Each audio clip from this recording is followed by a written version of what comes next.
बिस्मिल्लाहिर्रहमानिर्रहीम। अस्सलाम वालेकुम। मेरा नाम सबीन शहबाज है और आप मेरा यूट्यूब चैनल देख रहे हैं। नाज़रीन, आज के इस व्लॉग में कुछ अहम चीज़ें हैं, 2 से 3 जिसके हवाले से बात करेंगे। एक तो इमरान खान ने जजेस ट्रांसफ़र केस पे सुप्रीम कोर्ट ऑफ पाकिस्तान से रुजू किया है। दूसरा, गुज़िश्ता रोज़ जो chief justice Islamabad high court हैं, अब जस्टिस सरफराज जोगर साहब, उनके एजाज़ में बार की जानिब से एक शाइए का एहतमाम किया गया था और उस शाइए में कितने और कौन-कौन से लोग शरीक थे, उसके तफसीलात भी जो है वो आपके सामने रखूँगी। और दूसरा, एंड पर जो बात करेंगे तो इमरान खान की रिहाई और 9 मई के जो केसेस हैं उस पर कभी जो है वकील भाग जाता है, कभी जज भाग जाते हैं, कभी जो है पंजाब गवर्नमेंट जो है भाग जाती है। उसके तफसीलात भी आपके सामने जो है वो रखूंगी। लेकिन वीडियो के बाकायदा से पहले गुजारिश है कि अगर चैनल आपने अभी तक सब्सक्राइब नहीं किया तो उसको सब्सक्राइब कर लीजिए और कमेंट सेक्शन में अपनी कीमती राय से जरूर आगाह कीजिए। नाज़रीन, इमरान खान ने जजेस ट्रांसफर केस से मुतालिक सुप्रीम कोर्ट ऑफ पाकिस्तान में इंट्रा कोर्ट अपील जो है वो दायर किया। अब इमरान खान की इस अपील में कुछ चीजें हैं। चीजें ये है कि इमरान खान ने ये अपील जो सुप्रीम कोर्ट में दायर की, उस अपील में ये कहा है कि जजेस ट्रांसफर केस का जो फैसला है उसको कलअदम करार दिया जाए। इमरान खान के अलावा अगर देखा जाए तो इस केस में कुछ पिटिशंस पहले से पेंडिंग है इस वक्त भी सुप्रीम कोर्ट पाकिस्तान में, लेकिन इन उन पिटिशंस के पेंडिंग होने के बावजूद जो जस्टिस सरफराज जोगर साहब है उनको इस्लामाबाद हाई कोर्ट का मुस्तकिल चीफ जस्टिस तैनात कर दिया गया था। अब इमरान खान की पिटीशन के आगे तलाद हैं कि ये पिटीशन जो है ये छुट्टियों के बाद लगने का इम्कान है, और अगर लगेंगी तो जाहिर सी बात है, क्योंकि इस वक्त जस्टिस सरफराज जोगर साहब जो है मुस्तकिल चीफ जस्टिस हैं, तो वो जाहिर जाएंगे तो कहीं नहीं, लेकिन अगर ये पिटीशन लगती हैं तो उसका फिर क्या इम्पैक्ट अलावा कुछ है वो बताएगा। इमरान खान ने जो दरख्वास्त दायर की है उसमें इमरान खान ने कहा है कि जजेस की मुंतकली जो है वो अदलिया की आज़ादी पर हमला है। ये एक वो जुमला है जो हर पिटीशन में मौजूद है और हर जो पिटिशनर है उनकी जानिब से यही मौक़िफ़ इख्तियार किया गया है कि जजेस ट्रांसफ़र और जो बग़ैर इजाज़त या बग़ैर मुशावरत के जो जजेस की ट्रांसफ़र है वो एक हमला है अदलिया पर। इमरान खान ने इस दरख्वास्त में ये कहा है कि 3 हाई कोर्ट जजेस को इस्लामाबाद हाई कोर्ट में मुंतकली का फैस मकसद जो है वो आज़ाद जज को पीछे धकेलना था और इस्लामाबाद हाई कोर्ट के बाद जजेस ने मुदाखलत के खिलाफ जो है वो खत लिखा था और खतूत पर कार्रवाई के बजाय उन जजेस की सीनियरिटी मुतासर की गई। ये वो चीज़ है, ये वो जुमला है जो कि मेरा ख्याल है कि एक तो हर उसमें मौजूद भी था और दूसरा ये है इमरान खान के अलावा किसी ने इस पॉइंट को रेज नहीं किया कि जो जजेस ट्रांसफर का केस है उसमें जो है वो क्या कुछ हुआ, ये फिर जो है वो आपके सामने है। नाज़रीन, तीसरा, इमरान खान ने अपने इस जो पिटीशन है इस पर कहा है कि आर्टिकल 200 के तहत मुंतकली सिर्फ आर्जी हो सकती है, मुस्तकिल जो जजेस की जो ट्रांसफ़र है वो इस हवाले से नहीं हो सकती। इमरान खान ने कहा है कि मुस्तकिल मुंतकली आइन की खिलाफ वर्जी और तकर्री के मुतबादल नहीं हो सकती और जजेस ट्रांसफ़र में आर्टिकल 175A की खिलाफ वर्जी हुई है क्योंकि तकर्री का अमल जो नजरअंदाज हुआ और इस्लामाबाद हाईकोर्ट एक्ट 210 के तहत इस्लामाबाद हाईकोर्ट एक्ट 2010 के तहत तमाम सूबों की नुमाइंदगी जरूरी होती है। एग्जीक्यूटिव ने अपनी मर्जी के जजेस से अदालत भरी जिसलिए अदलिया की आज़ादी मुतासिर हुई, क्योंकि इमरान खान की चीज़ अब नज़र आ रही है कि आने वाले दिनों में इमरान खान जस्टिस सरफराज जोगर साहब की चीफ जस्टिस बनने के बाद इमरान खान के जितने भी केसेस हैं वो तमाम जो हैं वो अब एक तरह से आप कह लीजिए कि अब उनकी सुनवाई नहीं हो सकेगी। इमरान खान की पिटीशन है, इसके अलावा कराची बार की जानिब से एक दरखास्त है, लाहौर बार की जानिब से एक दरखास्त है। 5 जजेस जो जिनकी दरखास्त के खिलाफ फैसला आया था वो जजेस हैं और भी लोग हैं जिन्होंने पिटीशन जो फाइल कर रखी है। बहरहाल अब ये है कि ये केस जो है ये जो अदालती छुट्टियां चल रही हैं उसके बाद ये केस मुकर्रर होगा और उसमें फिर आने वाले दिनों में इस केस के हवाले से कोई बड़ी हैपनिंग जो है वो हो सकती है ना। दूसरा, सुप्रीम कोर्ट ऑफ पाकिस्तान से दुआ हम कर रहे हैं। जुमे के रोज़ आपने खबर सुनी होगी, बुध के रोज़ आपने खबर सुनी होगी कि सुप्रीम कोर्ट ऑफ पाकिस्तान से रिकॉर्ड जो है वो चोरी हुआ है। रिकॉर्ड चोरी कौन सा हुआ, कौन सा केस था जिसका रिकॉर्ड चोरी हुआ? एक केस जो सिंध हाई कोर्ट में चल रहा है, Karachi supreme court Karachi district में जो केस चल रहा है वो केस चल रहा है और वो केस उस केस को शिफ्ट किया गया था इस्लामाबाद हाई कोर्ट में, Islamabad supreme court principal registry यानी कि सुप्रीम कोर्ट ऑफ पाकिस्तान में शिफ्ट किया गया था।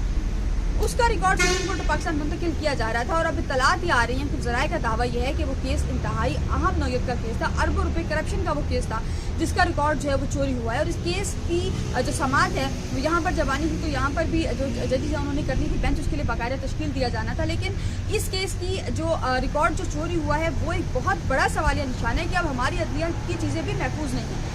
MNP एक फॉरेस्ट सर्विस है वो मुंतकिल कर रही थी, उसके थ्रू मुंतकिल किया जा रहा था ये रिकॉर्ड और वो रास्ते में जो ऑफिस मेमो आया है उसमें ये इत्तलात है, उसमें ये मेंशन है कि मुंतकली के दौरान जो है वो डकैती हुई है और रोबरी हुई है, स्नैचिंग हुई है जो वैन थी और उस स्नैचिंग के दौरान ये जो चीज़ है जो डॉक्यूमेंट्स है केस के हवाले से और वो तमाम जो डॉक्यूमेंट्स हैं वो भी चोरी हो चुके हैं। ये एक बहुत बड़ा सवालिया निशान है अदलिया के ऊपर और बहुत बड़ा सवालिया निशान है कि क्या अब यहाँ पर अदलिया की जो चीज़ें हैं वो भी महफूज नहीं है।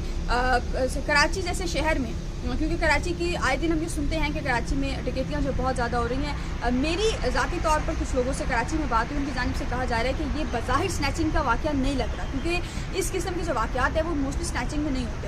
तो अब अगर ये स्नैचिंग का वाक़या नहीं है तो ये किस नौयत का वाक़या है, ये देखना है और इसकी तहकीकात कौन कराएगा। अब अगर वो केस फिक्स होता है तो आने वाले दिनों में इस केस का क्या इम्पैक्ट आएगा, जब वो केस फिक्स होगा तो ये इन्फॉर्मेशन लाजमी जो है वो भी आपके साथ शेयर करूँगा। दूसरा, जस्टिस मुनीब अख्तर साहब के हवाले से कुछ खबरें चल रही थी कि जस्टिस मुनीब अख्तर जो है वो गायब है, मंजर-ए-आम से गायब हैं, या वो केस की समाअत के लिए आ नहीं रही। बेंच में उनकी सामान आता है लेकिन जो नायब कासिद होते हैं उनका सामान उठाकर वापस ले जाते हैं।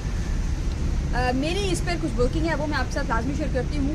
जो इस हफ्ते की कॉशस राइट उसके मुताबिक 14 जुलाई जब ये हफ्ता शुरू हुआ था उसमें 3 मेंबर बेंच था, जस्टिस मंसूर अली शाह, जस्टिस आयशा मलिक और जस्टिस मुनीब अख्तर साहब।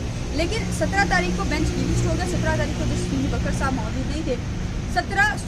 15 तारीख को जस्टिस मुनीब अख्तर साहब थे लेकिन वो शायद नहीं आए। लेकिन 15, 16 और 17 और 18 चारों दिन जो है वो 2 मेंबर बेंच है, जिसमें जस्टिस आयशा मलिक और जस्टिस मंसूर अली शाह शामिल है। तो ये जो दावे सोशल मीडिया पर चल रहे थे, कुछ साहब हज़रात ने भी किए कि जी जस्टिस मुनीब अख्तर का नाम कॉज इसमें मौजूद था। कॉज इसमें जस्टिस मुनीब अख्तर का नाम जो है वो सिर्फ एक दिन मौजूद है, जो कि पीर का दिन है। उसमें जस्टिस मुनीब अख्तर साहब जो है वो कब्र अदालत में आए भी थे और उन्होंने आकर बाकायदा बेंच के साथ बैठे भी थे। 11 उस दिन मैं बेंच में मौजूद थी, 11:10 पर बेंच उठकर गया भी था। तो ये जितने भी दावे हैं, क्योंकि इस वक्त आपको पता है कि सुप्रीम कोर्ट की छुट्टियाँ चल रही हैं, तो तमाम जो जजेज़ हैं वो अपनी जो रजिस्ट्रीज़ हैं वहाँ पर मौजूद हैं। जस्टिस मोहम्मद अली मज़हर हैं, जस्टिस हसन रिजवी हैं, जस्टिस शकील अब्बासी हैं, वो कराची रजिस्ट्री में मौजूद हैं। चीफ जस्टिस मुसर्रत हिलाली और जस्टिस हाशिम काकर साहब के साथ जो बलोचिस्तान हाई कोर्ट में मौजूद हैं। इसी तरह लाहौर हाई कोर्ट में भी जजेस जो हैं वो मौजूद हैं। और आइंदा हफ्ते में हो सकता है कि इस हफ्ते जो बेंच जितने भी बेंचेस अवेलेबल थे उनमें से कोई एक आध बेंच जो है वो अपनी प्रिंसिपल में चला जाए। तो हो सकता है जस्टिस मंसूर अली शाह, जस्टिस आयशा मलिक, ये लोग आइंदा हफ्ते जो है वो लाहौर में मुकदमात की समाअत करें। तो अब देखना है कि आने वाले दिनों में क्या होगा। लेकिन ये जस्टिस मुनीब अख्तर के हवाले से जो भी बात थी, ये बात मेरी इत्तलात के मुताबिक जो है वो हकीकत पर मबनी नहीं थी। जैसे मुनीब अख्तर साहब जो हैं वो कॉज इसमें उनका नाम ही मौजूद नहीं था। नाज़रीन, आइन में बात करेंगे 9 मई के जो केसेस चल रहे हैं उस हवाले से। 9 मई के केसेस इस्लामाबाद हाई कोर्ट में भी चल रहे हैं, सुप्रीम कोर्ट। मेरा ख्याल है कोई ऐसी अदालत नहीं है मुल्क की, चाहे वो आला अदलिया हो, सुप्रीम कोर्ट पाकिस्तान हो, हाई कोर्ट हो या डिस्ट्रिक्ट कोर्ट्स हो, जूनियर कोर्ट्स हो, जितनी भी हों, लोअर कोर्ट्स हों, तमाम में ये केसेस जो हैं ये चल रहे हैं। 9 मई के हवाले से जो केसेस है वो भी चल रहे हैं। इसके अलावा 26 नवंबर के जो केसेस है वो भी चले और बहुत से केसेस जो हैं वो चल रहे हैं। 9 मई का आज केस था सुप्रीम कोर्ट उसमें डिस्ट्रिक्ट कोर्ट में केस था। अमजद अली शाह साहब जो है उन्होंने ये केस की समाअत करनी थी, वो रुखसत पर है तो इस केस की समाअत नहीं हो सकती। ये सिर्फ इसका ये इफेक्ट नहीं है कि जज की छुट्टी की वजह से जो बेंच है जो केस है उसकी समाअत नहीं हो सकी। ये आए रोज़ ये देखा जा रहा है कि 9 मई के जो मुकदमात है उसमें गवर्नमेंट सीरियस नहीं है, उसमें पीटीआई के लोग सीरियस नहीं है, पीटीआई के वकला सीरियस नहीं है। मेरा नहीं ख्याल क्योंकि ऐसा बंदा है जो 9 मई के हवाले से सीरियस हो, क्योंकि 9 मई एक ऐसा वाक़या है जिसको रिपोर्ट जब भी हमने किया हमने बड़े देखभाल की रिपोर्ट, क्योंकि एक बड़ा सेंसिटिव मैटर है, बड़ा देखभाल की रिपोर्ट करना पड़ता है। लेकिन जो जजेस हैं, जो वकला हैं, वो इस हवाले से सीरियस नहीं हो रहे, चाहे वो पाकिस्तान तहरीक इंसाफ के वकला हों, चाहे वो गवर्नमेंट हो या कोई भी सूबा हो।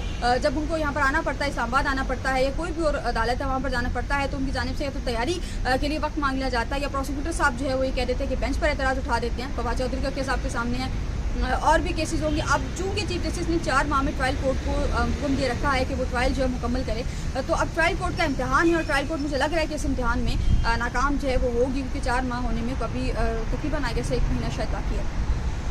9 मई के मुकदमात में ना सिर्फ इमरान खान कैद हैं बल्कि पाकिस्तान तहरीक इंसाफ के कई सौ दर्जनों कारकुनान, सैकड़ों कारकुनान ऐसे हैं जो कि इस वक्त भी जेलों की कैद काट रहे हैं।